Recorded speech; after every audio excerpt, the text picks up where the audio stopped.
Sometimes I wish I had my very own personal chief financial officer, CFO.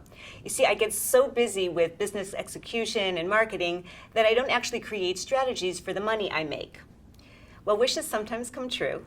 My guest expert today has been dubbed the Money Hero by Money Magazine. She's Stacy Francis, the CEO of Francis Financial. Stacy, it seems that when we're left on our own, we make a lot of mistakes when it comes to money. Mm-hmm.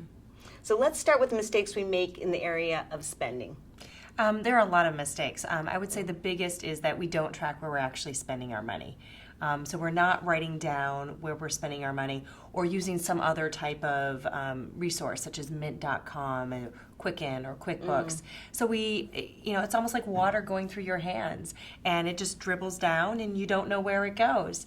The second thing I would say also is that we have a misconception that by spending money, we're going to feel better. You have a bad day at the office. On the way home, you see that cute pair of shoes. Right. And I will tell you, you buy that pair of shoes, and there is a moment that you feel a little bit better, kind of have a little bit of a rush, similar to almost like eating a candy bar, but it doesn't last. Right. Instead, what really creates long-term financial happiness is having financial security. And that comes with saving into an emergency fund and having an emergency 3 to 6 months of your savings, and also saving for the long run for your retirement. Right. Okay, so let's move to savings. Where do we mess up in that area? Savings. Well, the biggest myth that I think many of us believe is that, you know what, we'll just save what's left over at the end of the month. Well, guess what?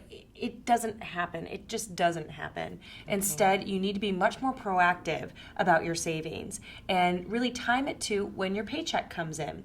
And immediately have a portion go towards your emergency fund, a portion go towards your retirement, and a portion go towards maybe a home down payment savings fund or your vacation fund. But you have all these baskets and then you're ongoing contributing to them, and that's going to be the main key that helps you move forward to meet those financial goals. Okay, now I assume we're supposed to take some of that money and invest it as well. What are some of the myths we have about investing our money? I think this myth might surprise you and might surprise your viewers. Yeah. That being conservative actually is not necessarily a safe thing to do, particularly for us ladies. Our portfolios need to work extremely hard because they need to last until typically age 95. If you know someone who is age 95 or plus in your family, you might even need to be saving and having that last beyond that age 95. 95. That worries me because I feel that I'm going to outlive my money. So what do I do about that? Well, that's a fair worry, and I'll be honest, I worry about it too.